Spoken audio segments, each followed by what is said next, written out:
매일 아침을 뉴스로 깨웁니다. 신율의 출발 새아침.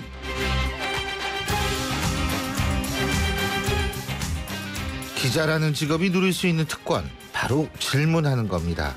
그것도 국민을 대신해서 국민들이 궁금해하는 것, 혹은 국민들이 궁금해할 것을 대신 묻는 것이 바로 기자의 의무라는 건데요. 하지만 어제 대통령의 대국민 담화에서는 기자들과의 일문일답이 없었습니다. 물론 기자회견이 아니라 담화라는 정식 때문일 수도 있겠지만, 또 담화 이후에 대통령이 기자실을 찾아서 비보도를 전제로 기자들과 간담회를 가졌다고는 합니다만, 그래도 대통령의 대국민 담화에 대한 국민적 지지를 얻기 위해서라도 비보도를 전제로 하지 말고 공개적인 자리에서 일문일답을 했었으면 어땠을까 하는 아쉬움이 남는 건 사실입니다. 신율의 출발 새아침, 오늘 순서 시작합니다.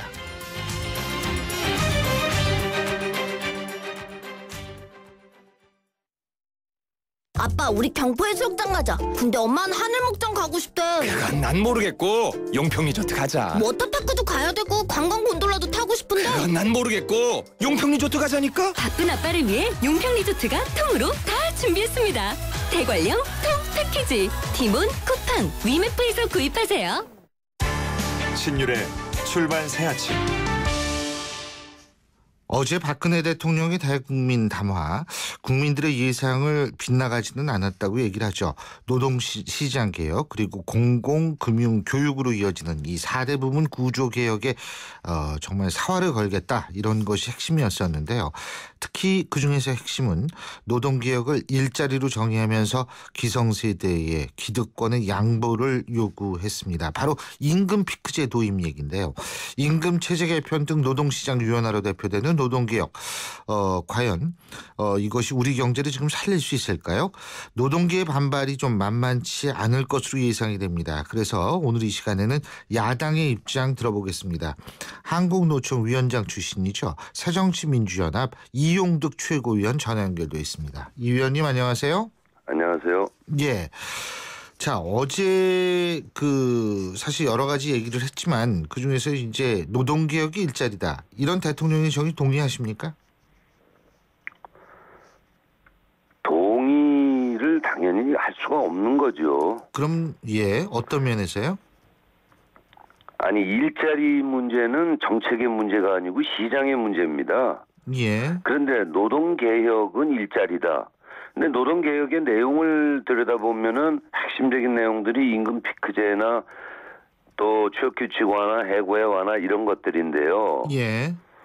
결국 그 내용들을 보면은 공통된 얘기가 사람 자르기 쉽고 임금을 절감하겠다 하는 건데, 더군다나 청년 실업 운운하면서 말씀하셨는데, 결국 나이 든 사람 내쫓고 청년을 고용하라, 이게 정부가 지금 시도하는 방향인데, 시장이라는 것은 미묘한 겁니다.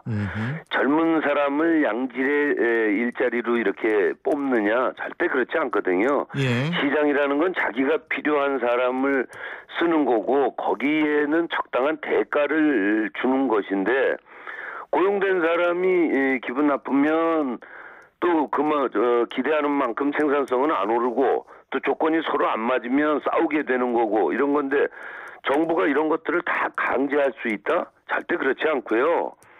양질의 일자리, 이 청년을 고용하라고 그러면 양질의 일자리를 말하는 거 아닙니까? 근데 해고를 쉽게 만들면 채용도 엉망이 됩니다. 양질의 일자리는 없어져요. 그런데 노동개혁의 그 핵심 내용들이 전혀 일자리하고는 상관없는 건데, 정부가 마치 일자리를 마음대로 만들 수 있는 것처럼 이렇게 얘기하는데요. 절대 정부는 공공부문 빼놓고는 일자리를 마음대로 만드는 게 아니고 시장에서 만들어지는 겁니다. 시장의 주체가 기업하고 노동조합인데, 이 주체들을 다 외면하고 정부가 일방적으로 일자리를 만들겠다는 건, 저는 어떻게 보면은 우리나라 아직 정부 국민들이 물론 이 노동 부분에 대해서 잘 이해를 못해서 그런지 몰라도 너무 정치적 이유로 이렇게 몰고 간다, 이런 느낌만 듭니다. 예, 진짜 저도 이 노동 부분에 대해서 잘 알질 못해서 아마 이런 생각이 드는지 모르겠습니다만 일단 임금 피크제 문제부터 한번 짚어본다면은요. 네. 임금 피크제 이거가 필요가 없다고 보시는 거죠, 그러니까? 아니요. 그렇게 말씀하시면 안 되고요. 예, 예. 저도 노총위원장 하기 전에 금융노조위원장을 했었는데 예. 임금 피크제 우리나라가 과거에 보면은 복지제도도 없고 사회안전망도 보장돼 있지 않고 이러니까 나이 들면은 생활비가 많이 들거든요. 예. 그래서 연공서열식 임금 체계를 가질 수밖에 없었단 말입니다. 예. 그런데 나이가 많이 드니까 무조건 되고 임금만 높아지더라. 그래서 우리나라도 복지제도도 일부 좀 만들어지고 이러다 보니까 환경이 달라지니까 너무 이렇게 계속 고임금만 높아지는 거는 문제가 있다. 좀 바꾸자. 이런 취지에서 제가 오히려 노조위원장이 시도를 했던 겁니다.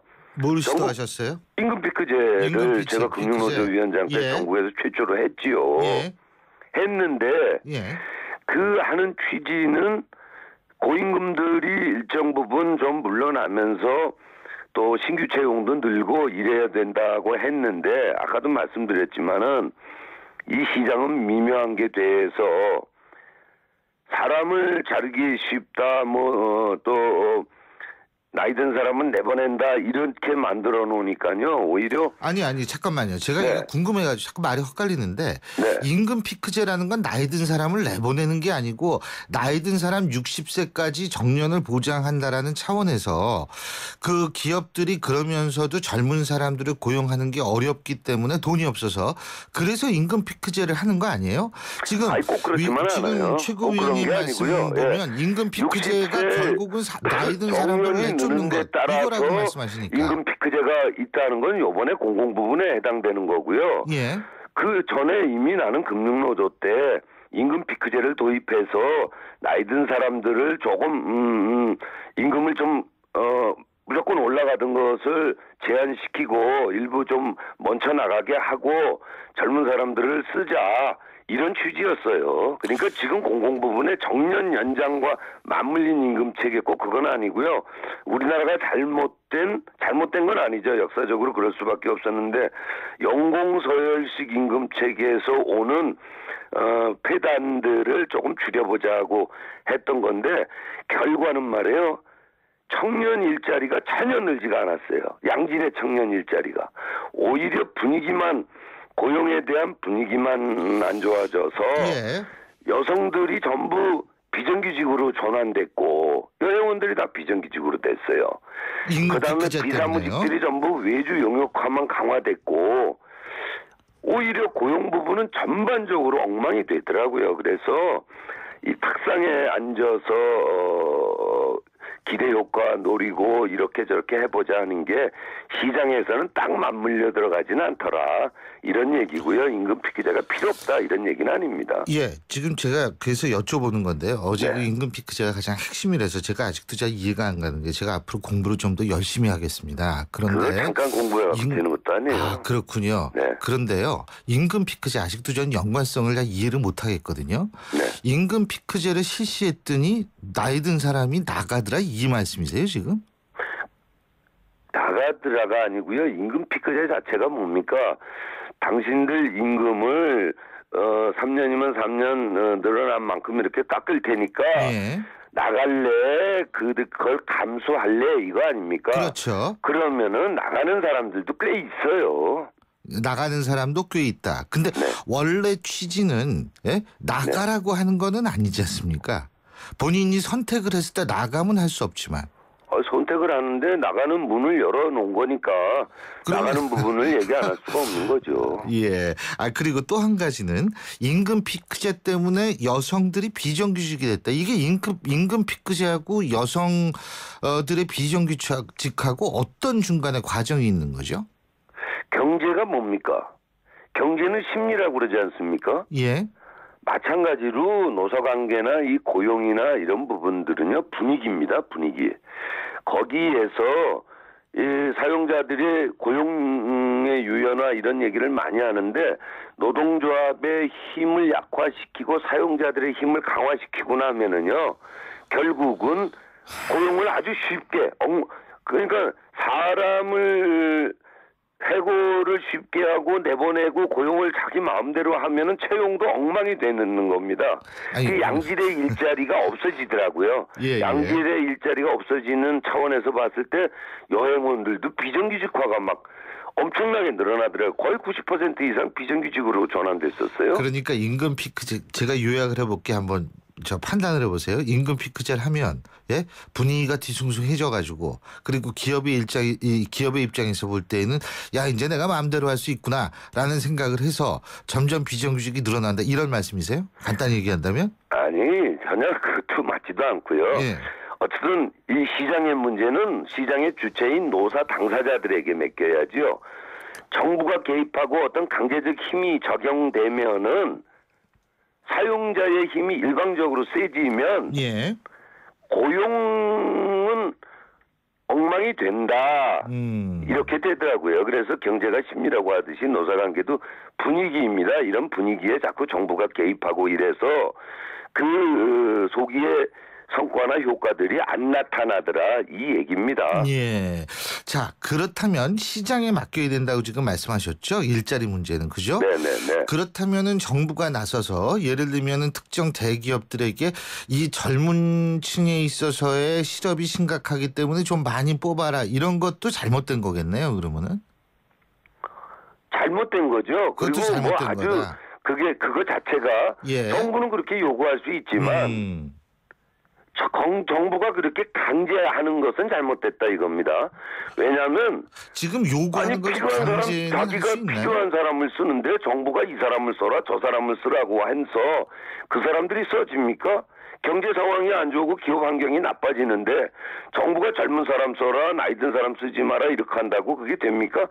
숙련도라는 게 있고요. 생산성이라는 게 있는 겁니다.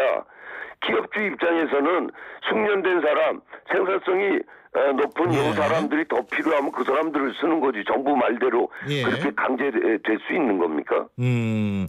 그러니까 지금 근데 정부는 요청이 아니라 강제를 하고 있다 이렇게 보시는 거예요? 강제하는 거죠 지금. 어떤 수단을 통해서 강제를 하죠? 노동개혁이라는 게 강제죠. 아니요. 제가 아까 말씀드렸듯이 예를 들면 기업들한테 좀 젊은 사람들을 많이 뽑아라. 청년. 그걸 지금 강제하는 것이다라고 말씀하신 거 아닌가요? 아니 지금 진행자께서 저한테 질문하기 이전에 전반적인 거를 이해를 하셨는지 모르지만은 지금 노동개혁의 핵심 내용이 뭡니까? 임금 피크제만 있는 것도 아니고 취업규칙을 완화시키겠다. 또 해고를 쉽게 만들겠다. 해고의 완화 이런 것들 아닙니까? 제가 지금 그거 강제죠. 그거는 노사 간에 자주적으로 해결될 문제입니다. 노사가 시장의 주체이고 그리고 우리가 근로기준법이나 또 헌법에 보면은 그 노동상권이 보장되고 이런 것들은 뭡니까? 노사의 자율적 협상을 보장하기 위한 법의 뒷받침입니다. 그걸 정부가 일방적으로 어느 한편을 손을 들어준다? 그 자체가 정부 기업이 힘이 세지면은 기업하기 좋은 환경이 되고 이럴 것 같지만은요. 고용된 사람이 기분 나쁘면은 그 생산성이 안 오르고 서로 싸우고 맨날 그 기업은 엉망이 되는 겁니다. 정부가 지금 망가뜨리고 있는 거예요. 제가 근데 지금 양대 노총이 저항하는 게 뭡니까? 바로 지금 정부가 고용개혁을 일방적으로 사용자 힘을 강화시켜 주겠다 하니까 그럼 우린 싸우겠다 이렇게 되는 거고요. 노사관계는 힘의 균형이 유지될 때 서로 최적의 접점이 나오는 겁니다. 제가 여쭤본 거는 젊은 층에 있어서의 일자리를 위해서 정부가 기업에게 젊은 층, 청년층을 많이 뽑아라, 신입사원을 많이 뽑아라라고 얘기하는 것을 아까 강제라고 말씀하셨는데 그 강제적 수단이 그럼 뭐였느냐라는 질문을 드린 건데 지금 또다시 이제 다른 전반적인 말씀을 하셔서 아니 잠깐 제 얘기 들어보세요. 알겠는데요. 예. 아니 제가 지금 임금 시간이 하는- 많지가 않습니다. 네. 그래서 제가 여쭤보는 게 그렇다면 지금 노동개혁이라든지 특히 젊은층에 있어서의 실업률을 이 낮추기 위해선 그러면 우리 이용득 최고위원께서는 어떤 대안을 제시하시겠습니까? 저는요, 제가 십수년부터 주장했던 게 있습니다. 예. 이 노동시장이라는 거는요, 우리가 뭐 외국의 어느 나라 제도를 도입한다고 해서 그게 되는 것도 아니고, 각 나라마다 다 다르고 그 나라마다 역사적 배경이 있고 그 나라의 현재 경기나 이런 환경들에 따라서 다 달라지는 거기 때문에 당사자들에게 맡겨야 되는데, 우리나라는 기업별 노조 형태가 돼갖고 전부 기업 단위의 노사관계밖에 없어요. 지금 정부가 일자리를 얘기할 때가 아니고 중앙 단위의 노총과 경총이 모여서 일자리를 논해야 되는 겁니다. 근데 우리나라는 노총과 경총의 대화의 자리가 없습니다.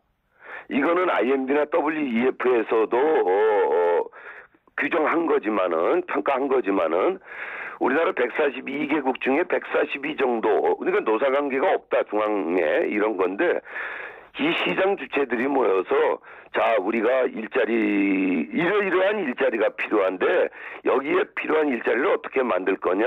자, 너네 회사에는 이런 사람들이 지금 나만 하지만 우리 회사에서는 더 필요하지 않느냐, 구인구직 관계도 매치시키고 이런 것들을 전국적 DB를 만들고 이래서 시장 주체들이 일자리를 논하는 겁니다. 그건 세계 어느 나라나 다 그랬어요. 근데 우리나라는 처음부터 정부가 경제 성장을 다 주도했고 처음부터 일자리나 노사관계도 다 정부가 강제했고 이렇게 해오다 보니까 국민들도 그거 너무 당연한 거 아니냐? 이렇게 생각하는데요. 예. 지금은 이제 여기서 한 단계 더 도약한다 그러면요. 시장의 주인들에게 그 주체적 역량들을 찾아줘야 되는 겁니다. 그래서 젊은 사람들의 양질의 일자리를 만들어야 된다 하면은 하려고 한다면 우선 중앙노사관계부터 만들어야 됩니다. 정부가 빠진. 알겠습니다. 자, 잠깐만요. 네. 제가 좀 여쭤보고 싶은 것이, 자, 뭐 만드는 거 좋아요. 만드는 거 좋고 다 좋은데, 그거는 시간이 좀 걸리잖아요. 시간이 걸려서 못 만드는 게 아니고요. 예. 지금 이거 참 당장이라도 만들면 청년 일자리가 얼마나 많은 얘기를 해야 될지 모르지만은 예. 정부가 이걸 자꾸 개입하고 주도하고 뭐 노사 일자리 대화의 자리를 안 만들어주고 공동의 일자리 창출 기회를 안 주고 이러는 이유는요. 노사가 그런 일들을 100년, 200년 전부터 쭉 해오면서 자, 우리가 여기에 필요한 재원이 있다. 너네가 50%, 우리가 50% 돈을 좀 내자. 이게 고용보험이거든요. 그래서 고용보험 제도를 만들었는데 우리나라는 이 고용보험 제도는 국민 세금이 아니고 기업과 노조가 낸 돈이 기업과 노조가 그런 일들을 하기 위한 재원인데 이걸 정부가 시간 아주 싹쓸이로 다 가져가서 일방적으로 써요. 연간 7, 8조 되는 돈인데 시간이 다 이거를 일방적으로 쓰기 위해서 자리를 안 만들어주는 겁니다. 그러니까 깊은 이면을 들여다봐야 되는 겁니다. 우리 청취자 여러분의 대신해서 제가 간단하게 그렇습니다. 아니다 마지막으로 답해 주십시오. 말이 너무 길어가지고. 그래가지고 그렇게 하면 지금 당장 청년 실업이 어느 정도 해소될 수 있다. 그 말씀이십니까? 예 아니오로만 대답해 주십시오. 있습니다. 예, 알겠습니다. 오늘 말씀 여기까지 듣죠. 고맙습니다. 알겠습니다. 지금까지 새정치민주연합의 이용득 최고위원이었습니다. 자, 7시 33분 09초 지나고 있는데요. 교통 상황 알아보겠습니다. 김미란 캐스터. 네, 출발 시 아침 교통정보입니다. 금요일 출근이 시작이 되면서 곳곳에 교통량이 늘고 있습니다. 우선 관악로 서울대 입구역에서 숭실대 입구역 사이 고려병원 앞에서는 승용차 간에 추돌 사고가 일어났습니다. 처리 작업을 하고 있는데요. 이 부근에서 속도가 떨어지고 있습니다. 사평대로 동작대교 방면 이수 교차로 조금 못 미친 지점 1, 2차로에서도 승용차 택시 간의 추돌 사고가 났습니다. 여파로 뒤로 오는 차량들 정체가 되고 있으니까 잘 살펴서 지나시기 바랍니다. 바랍니다. 분당 수서로 성남 방면 청담대교 북단의 남단 구간 1차로에서도 승용차 관련 사고가 있었습니다. 지금 뒤로는 차량들 많이 서행되고 있으니까 운행에 참고하시기 바랍니다. 동부가선도로는 도심 쪽 교통량이 빠르게 늘고 있는데요. 상계교에서 마들 지하차도 구간, 중랑교부터 성수 분기점까지가 정체입니다. 교차는 북부가선도로는 외곽 구리 쪽으로 묵동 나들목 이전부터 구리시계 지나는데 30km 미만입니다. 출발 새 아침 교통정보였습니다. CEO 금난세입니다. 꿈꾸는 젊음은 아름답고 도전하는 열정은 성공을 부릅니다. 파이팅 하세요. 그리고 여러분의 미래를 기록하세요. 성공을 위한 CEO 금난세 씨의 노력은 매일매일 양지 다이어리와 함께합니다. 나의 역사 속엔 언제나 양지 다이어리. 사장님들은 고민이 많다. 우리 가게 와이파이 설치해야 하는데 카드 결제기는 어떡하지? CCTV도 달아야 하는데 올레비즈 성공팩에 맡기세요. 사업에 필요한 IT 서비스를 한 번에, 거기에 휴대폰 통신비 할인까지. 올레비즈 성공팩. 문의 1588-0114 올레. 신율의 출발새 아침 1부 순서는 여기서 줄입니다. 잠시 뒤 2부에서 뵙죠.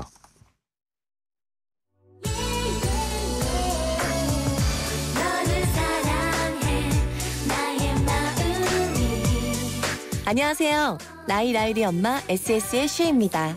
팬들과 함께하는 음악의 무대에 못지않게 일상이 가득한 인생의 무대에서도 열정과 진심이 가장 중요한 것 같아요.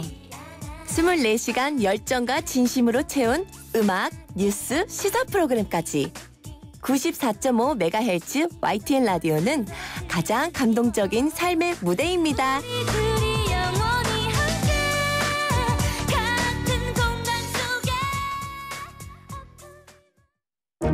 소통의 아침을 여는 공정한 목소리. 신율의 출발 새 아침. 신율의 출발새 아침 2부 순서 광고 듣고 시작합니다.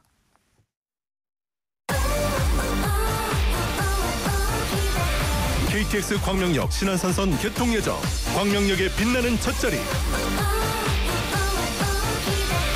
이케아 코스트코를 누리는 생활의 앞자리. 진짜 프리미엄은 지금부터다. 광명역 IDS. 문의 02899-5566 LSD 개발. 사장님들은 고민이 많다. 우리 가게 와이파이 설치해야 하는데 카드 결제기는 어떡하지? CCTV도 달아야 하는데 올레비즈 성공팩에 맡기세요. 사업에 필요한 IT 서비스를 한 번에, 거기에 휴대폰 통신비 할인까지. 올레비즈 성공팩. 문의 1588-0114 올레. 신율의 출발 새 아침. 성추행 고등학교 사건으로 좀 분위기가 뒤숭숭하죠. 근데 이 성추행 고등학교 사건이 두 종류입니다. 서울에서 발생했던 성추행 의혹 사건이 있고요. 지금 부산에서 발생한 성추행 의혹 사건이 또 있습니다. 이 고등학교들이 지금 일부긴 합니다만 왜 이런지 잘 모르겠고요. 그런데 또 하나는 이번에 문제가 나타난 것이 서울시에 있는 장애인 시설에서 상습적인 폭행, 그러니까 학대죠. 성추행의 의혹이 지금 나타나고 있습니다. 서울시가 지난 6월에 서울시 장애인 인권센터 민간조사원 등과 함께 장애인 거주시설 송전원에 대한 특별 지도 점검을 벌여서 조사한 결과라고 하는데요. 서울시는 이 시설에 대해서 경찰에 형사 고발한 상태입니다. 서울시의 조사 결과 내용 그리고 향후 대응 방안 서울시 장애인 인권센터의 김혜원 상임 변호사 연결해서 자세히 들어보겠습니다. 김 변호사님 안녕하세요. 네, 안녕하세요. 예, 자, 이 사례 이게 어떤 사례? 그러니까 조사하셨죠? 우리 김 변호사께서도. 네네. 어떤 사례들이 나타났습니까? 네, 송전원 현장 조사를 실시한 결과 예. 근무하고 계시는 종사자분들이 거기에 거주하고 있는 장애인들을 대상으로 상시적인 폭행이나 욕설이 있었고 예. 구체적으로는 식판을 빼앗는다던가 제대로 된 식사를 하지 못하게 한다던가 목을 누른다던가 하는 식의 폭행이나 여러 가지 정황이 발견되었습니다. 식사를 못하게 하고 폭행을 하고 욕설을 했다. 그죠? 식판을 뭐 던진다거나 그렇죠? 네, 식판을 빼앗았다는 거죠. 식판을 빼앗았다. 식사를 못하게 했다. 폭행, 욕설. 그렇다면 이런 거는 학대에 해당되지 성추행은 아니지 않습니까? 네, 성추행 부분은 별도인데요. 예. 그 남자 종사자가 여성 장애인을 그 자기 무릎에 앉히고 계속 뭐 만진다던가, 네, 뭐 귀 부분을 이렇게 주물럭거린다던가 라는 식의 행동이 반복적으로 있었던 걸로 확인되었습니다. 예. 이 숫자가 어느 정도 됩니까? 일단 피해자가 한 5명 정도로 일단 5명이요. 보고 있고요. 예. 네. 그러면 남자 종사자라고 말씀하시는 것은 바로 이 시설에서 근무하는 그런 사람들을 말씀하시는 거죠? 네네, 맞습니다. 그렇죠. 그렇다면 특정 한 사람만이 가해자입니까? 아니면 여기에 남자 종사자 중에서 다수가 이런 성추행 혹은 학대 행위에 가담했습니까? 각 행위별로 그 행위를 한 사람이 조금씩 다릅니다. 그래서 같이 한 행동도 있고 아니면 한 명이 이렇게 지속적으로 한 행동도 있어서 구체적인 내용은 수사기관에서 예? 네, 지금 구체적인 내용은 수사기관에서 확인을 해봐야 되는데요. 예. 성추행의 경우에는 한 사람이 그렇게 한 것으로 저희는 보고 있습니다. 성추행 같은 경우엔 한 사람이. 예? 네네. 그리고 5명에게 반복적인 행위를 했다 이 말씀이십니까? 네, 뭐 형태가 좀 고정적으로 이루어지더라고요. 무슨 형태가요? 그 행위의 형태가 예. 고정적으로 좀 진행됐던 것 같습니다. 행위의 형태라는 것이 그러니까 그 폭행이나 욕설이 그 대상자나 그리고 가해자가 고정되어서 반복적으로 일어났던 걸로 보였습니다. 그리고 성추행도 5명에게 고정적으로 반복적으로 일어났다. 그죠? 성추행은 한 사람을 대상으로 한 사람이 한 것으로 보여지고요. 아니, 그러니까 추가적인 잠깐만요. 내용은 그러니까 한 사람의 남성 종사자가 한 사람의 여성 장애인에게 성추행이 이루어졌다 이 말씀이십니까 지금? 네네, 맞습니다. 예. 그리고 이 학대와 이런 것을 받은 총 숫자는 5명이다 이 말씀이시죠? 네, 일단 그렇게 그렇죠? 파악하고 있습니다. 예. 그렇다면 여기에 속해 있는 전체 지금 그 장애인 분들은 몇 분 정도 되시죠? 소규모 시설은 아니어서 예. 네, 한 20명 이상 되고 있고요. 20명 이상이요? 예. 20명 이상 중에서 5명이 학대 뭐 이런 것 성추행을 비롯한 이런 것을 받았다 그러면 4분의 1 정도가 이것을 받았다 이렇게 보면 되겠네요. 그죠? 네네. 그런데 지금 이 가해자의 그러니까 남성 종사자가 여성 장애인에게 향한 그런 것들이 좀 더 구체적으로 드러난 것이 있습니까? 그러니까 행위가 아까 접촉을 했다 이렇게 뭐 만졌다라는 표현을 쓰셨는데 그거 네네. 말고도 다른 행위를 한 적이 있습니까? 비슷한 행위들이 여러 개가 나와 있긴 한데 예. 지금 그 사건에 대해서 수사 초기 단계에서요. 예. 어떻게 어떤 일이 있었는지가 수사 과정을 통해서 좀 구체적으로 밝혀져야 될 것 같습니다. 지금 그렇다면은 그 서울시에서 조사한 것은 피해자의 주장에 의해서 거고 그렇게 된 겁니까? 아니면 가해자 측에서도 사실 확인을 하신 겁니까? 시설에 들어가서 조사를 할 때는 예. 피해자의 진술뿐 아니라 예. 그 상황을 목격한 사람이라던가 그거에 관련된 서류라던가 여러 가지를 볼 수 있어요. 예. 그런 걸 바탕으로 조사 결과를 서울시에 넘겼고 서울시에서는 검토 결과 일부 고발 조치를 한 것으로 알고 있습니다. 예, 그렇군요. 그래서 지금 아직도 좀 더 구체적인 어떤 사례나 이러한 것들은 말씀하시기가 좀 그렇다. 수사 초기이기 때문에 이 말씀이시죠? 네, 그렇습니다. 그렇죠. 그렇군요. 근데 이것이 지금 이 민간사회복지법인이죠. 그렇죠. 네네. 이 민간사회복지법인이고 지금 이 법인을 고소하신 거죠. 법인이 아닌 그 개인을 종사자분들, 종사자를 한 예. 겁니까? 형사처벌의 대상자가 그 개인으로 돼 있군요. 하고 있어서. 네네. 예.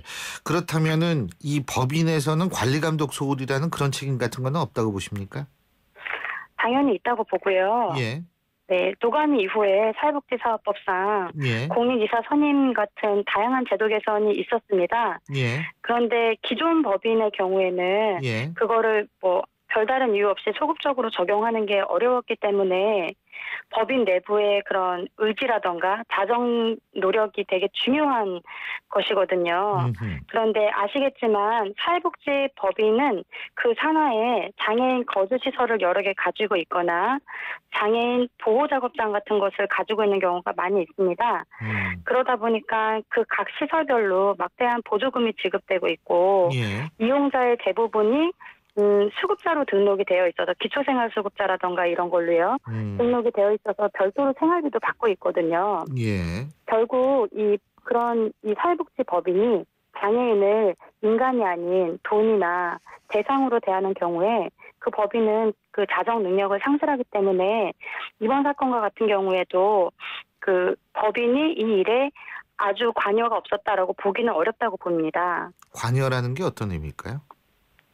사회복지법인은 산하에 있는 시설에 인사라던가 회계 같은 것을 전반적으로 관리 감독을 하거든요. 그런데 한 시설에서 인권 침해가 벌어질 때는 그게 우연한 사정으로 이루어진 게 아니고 반복적으로 그런 게 나타난다던가 미리 그 내부적인 점검으로 확인할 수 있는 개연성이 상당히 높다고 봅니다. 근데 그런 것에서 법인도 책임을 자유롭게 할 수 없다는 거죠. 그렇다면 은폐나 묵인의 의혹이 있다? 일단 수사 전에 조사 과정에서 은폐나 묵인으로 보여지는 부분은 적었고요. 다만 이제 강제 수사로 전환되게 되면 이 수사에 협조하는 과정이나 이런 걸 통해서 묵인이나 은폐가 있을 수도 있다고 봅니다. 있을 수도 있다. 하지만은 지금 어느 정도 조사를 하셨기 때문에 이미 경찰 같은 경우에는 이 자료를 확보하고 있는 거 아니에요? 네, 그죠? 그렇습니다. 자, 그러면은 말이에요. 지금 어쨌든 이러한 근데 제가 또 궁금한 것이 학대 행위를 했던 그 남성 종사자, 성추행을 했던 남성 종사자, 이런 사람들이 그 자격증 같은 게 필요가 없나요? 이런 곳에 생활조합교사나 이렇게 일하시려면 사회복지사 자격증이 필요해요. 사회복지사 자격증을 가지고 근무를 하고 계신 거고요. 네, 그런 것은 자격에 있어서의 문제라기보다는 그 내부적인 관리 감독의 문제가 더 컸다고 보여집니다. 여기 총 몇 명이 계세요? 이 가해자, 남성 종사자분들이요. 여러 명이 계신데 이 건에 관련해서는 남성 장애인분들이 한 3분 정도, 남성 종사자분들이 한 3분 정도 있습니다. 네네. 3사람 정도가 있다. 그러니까 여기 자체에서는 지금 일단은 그 우리 장애인분들을 케어해주는 관리 좀 도와주는 사람들의 숫자는 부족하진 않았군요. 그죠? 네, 법령상의 규정은 준수하고 있었습니다. 그렇죠. 그럼 다수가 있었다고 말씀하셨는데 다른 사람들 같은 경우에 다른 종사자들이 이 3명 정도 되는 남성 종사자들의 이런 행위를 말리거나 혹은 뭐 문제 제기를 하거나 이러질 않았던 모양이죠? 아니요. 그런 정황도 있고요. 말렸던 상황이나 또 그렇게 하면 안 된다고 내부적으로 문제 제기를 한 경우도 있었는데 그게 제대로 실현되지 않았던 거죠. 그 문제 제기를 했는데 제대로 실현되지 않았다는 건 어떤 의미죠? 이 사건을 조금 구체적으로 말씀을 드리면 2014년 2월 달에 인강재단 산하의 인강원에서 인권침해가 있지 않았습니까? 그 주된 내용은 노동착취나 폭행, 감금 같은 것이었는데 가해자들이 이 사건으로 구속 기소가 되었습니다. 그리고 바로 직후에 2014년 4월에 서울시나 도봉구가 인강재단 산하에 있는 송전원과 인강원을 다시 전수조사했었거든요. 그때 이 송전원이 인권위에 진정을 당했었고 작년에 인권위가 이 사건을 조사하면서 발표를 한 내용은 폭행이나 이런 거에 대해서 한 종사자가 있으니까 개선을 하라라는 차원의 시정 권고가 내려졌습니다. 서울시에서나 도봉구에서는 그 시정 권고에 따라서 개선 명령을 내렸거든요. 그런데 그 개선 명령의 내용에 따라서 시설에서는 이런 일이 재발 방지할 수 있도록 여러 대책을 수립해야 함에도 가해자 일부는 자진 퇴사를 하고 또 한 명은 내부적으로 경미하게 그냥 처리됨으로써 계속 재직하게 된 거죠. 어쨌든 이 부분에 대한 수사 결과에 따라서 이 사회복지법인에 대한 나름대로의 행정적 조치도 있을 가능성이 있다. 이렇게 이해하면 되겠습니까? 네네. 잘 알겠습니다. 오늘 말씀 여기까지 듣죠. 고맙습니다. 네, 감사합니다. 지금까지 서울시 장애인인권센터의 김예원 상임변호사였습니다.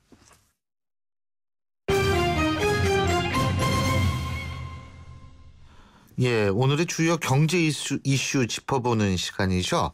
예, 오늘 역시도 이 경제 문제, 특히 이제 어제 대통령이 이 일자리 문제, 청년 일자리 문제와 임금 피크제 얘기를 했기 때문에 상당히 다양한 정부 기관에서, 다시 말해서 기획지정부, 노동부 이쪽에서 나름대로 이제 추진 계획을 발표하고 있는데요. 아마 그래서 뉴스가 많을 것 같습니다. 최요한 경제평론가 전화 연결돼 있습니다. 안녕하십니까? 예, 안녕하십니까. 최요한입니다. 예, 기획재정부가 어제 청년 일자리와 근로자 재산을 늘리겠다, 이런 캐치프레이즈로 붙여서 내놓은 2015년 세법 개정안에 대해서 여러 가지 얘기가 나오고 있는데요. 예. 예, 어떤 평가가 나오고 있죠? 2015년 세법 개정 초점이 그대로 경기 활성화, 민생 지원에 맞춰져 있거든요. 예. 물론 이제 경제를 살리는 쪽으로 무게가 더 실리고 있는데요. 일단 이제 전체적인 측면에서는 긍정적이지만 악화되는 이 재정 건전성 고려할 때 세수 확충 측면에서는 좀 미흡한 게 아니냐, 이런 지적이 나오고 있고요. 예. 일단 메르스와 가뭄으로 타격받은 근로자, 자영업자, 농어민 지원 확대, 중소기업 지원들은 적절한 타임 판단이라고 생각이 되고요. 다만 이 세법 개정안의 이 재설계를 했지 않습니까? 증대 효과가 연간 1조 892억 원. 하지만 세수 확충에 대한 충분한 해답을 제시하지 못하고 있고요. 세수 부족의 구조적 해결책이 좀 미흡하다, 이런 지적은 좀 뼈아프게 받아들일 것 같습니다. 어쨌든 이것은 증세 없는 복지라는 아젠다의 정당성 문제다라는 생각이 드네요. 이거 죄송합니다. 오늘 여러 가지 좀 일이 꼬여가지고 오늘은 이거 하나밖에 못 듣겠어요. 정말 죄송합니다. 경제가 어려우면 경제 뉴스라도 신나야 되는데. 글쎄 말입니다. 죄송합니다. 예, 내일 뵙겠습니다. 고맙습니다. 예, 지금까지 최요한 경제평론가였습니다. 정대리 곧 출산이지? 축하해. 네, 사장님. 그런데요, 아이 낳고 육아휴직 들어가면 제가 하던 일은 누가 하죠? 걱정 마. 고용노동부에서 운영하는 대체인력뱅크가 있잖아. 대체인력뱅크는 출산, 육아휴직 등으로 빈자리가 생겼을 때 대체인력을 추천해드리는 곳입니다. 지금 인터넷으로 대체인력뱅크를 검색해보세요. 미래에는 냄비 뚜껑을 타고 달나라 여행을 할 거예요. 미래에는 악당들을 물리치는 슈퍼히어로가 될래요. 아이들의 가능성을 열어주는 것이 우리가 미래를 준비하는 방법입니다. 교육 출판에서 문화 콘텐츠까지 미래를 밝히는 힘. 신율의 출발 새 아침 2부 순서는 여기서 줄이고요. 전 3부에서 뵙겠습니다.